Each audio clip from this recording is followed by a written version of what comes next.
சிலப்பதிகாரம் எப்ப தெரிஞ்சது? நீ சொல்லு.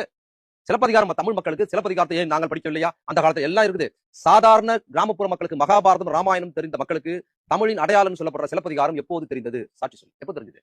அது கலைஞர் கதை வசனத்தை பூம்புகார் படம் வந்த பிறகு தெரிஞ்சது. இல்லன்னா மிகப்படுத்திய திமுக நீ இருந்தா சொல்லுறேன். கலைஞர் ராமாயண மகாபாரத திரைக்கதை வசனம் எழுதல. அவர் என்ன பண்ணாரு? அவர் பூம்புகார் அதுக்கு முன்னால் கண்ணகிங்கிற பேர்ல படம் வந்தது. இளங்கோவன் எழுதியிருந்தாரு. அதை தன்னோட திறமையால் சிலப்பதிகாரம் என்கிற ஒரு காப்பியத்தை திரைக்கதை சினிமா வடிவத்துக்கு மாத்தினாருங்க அவரு. அதை எழுதுறதுக்கு பிற்பாடு தான் சிலப்பதிகார கதை போக்கு என்னங்கிறது சாதாரண மக்களுக்கு தெரியும். அது முன்னாடி தெரியாது. நான் சிலப்பதிகாரத்தை படிச்சது இல்ல. சிலப்பதிகாரம் எனக்கு தெரியும். நான் மகாபாரத படிச்சதுல உங்களுக்கு படிச்சதுல உங்களுக்கு தெரியும். ராமாயணம் படிச்சதுல உங்களுக்கு கதை தெரியும்ல. அதே மாதிரி சிலப்பதிகாரம் படிச்சா கதை தெரியும். படிக்கணும் அவசியம் இல்லை. இந்த லாஜிக் வச்சு கலைஞர் அவர் தான் வந்து சிலப்பதிகாரத்தை சினிமாவில் கொண்டு வந்து சிலப்பதிகாரம் பத்தி ஊரூரா போய் பேசி திமுக காரங்க திருக்குறள் சிலப்பதிகாரம் பேசி தான் காவியத்துல வந்து நமக்கு சீதை இல்ல கண்ணகி அப்படின்னு இவங்க சீதைன்னு சொன்னப்போ கண்ணகின்னு இருந்தாங்க. அவங்க ராமன் சொன்னது வள்ளுவர் இருந்தாங்க. இந்த ஆல்டர்னேட்டிவை மன்னர்கள் 2000 ஆண்டுகளில் யாருமே செய்யல. யார் செய்தார்னு சொன்னா தமிழ்நாட்டில் முதல் முறையாக திருக்குறளை பொதுமக்கள் மத்தியில் கொண்டு போய் ஒரு மாநாடு நடத்துறது பெரியார் தான் முதல்ல நடத்துறாரு. ஏன் அதுக்கு முன்னாடி அதெல்லாம் திருப்பி சொல்லுவாங்க. அங்கங்க பேசிருப்பாங்க. படித்தவர்கள் மத்தியில் இருந்து திருக்குறள் தமிழ் படித்தவங்க மத்தியில் திருக்குறள் இருக்கும். அவங்க 4 பேர் அவங்ககிட்ட பேசிப்பாங்க. படிப்பறிவு இல்லாத மக்களுக்கு ராமாயண மகாபாரதம் தெரிஞ்சது இல்ல. ஏன் திருக்குறள் தெரியல ஒரு கேள்வியை உடைத்து தூக்குனது திராவிட இயக்கம். அது வந்து பெரியார் செஞ்சாரு.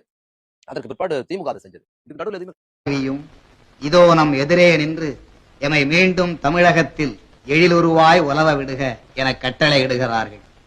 நீதிக்கு உயிர் தந்த நெடுஞ்செழிய பாண்டியனும் இமயம் சென்று கண்ணகிக்கு சிலைவடிக்க கல்குணர்ந்த வீர செங்குட்டுவனும் தமிழரின் புகழை எத்தனை முறை பாடினாலும் தெவிட்டாது தெவிட்டாது என உரைக்கின்றார்கள்.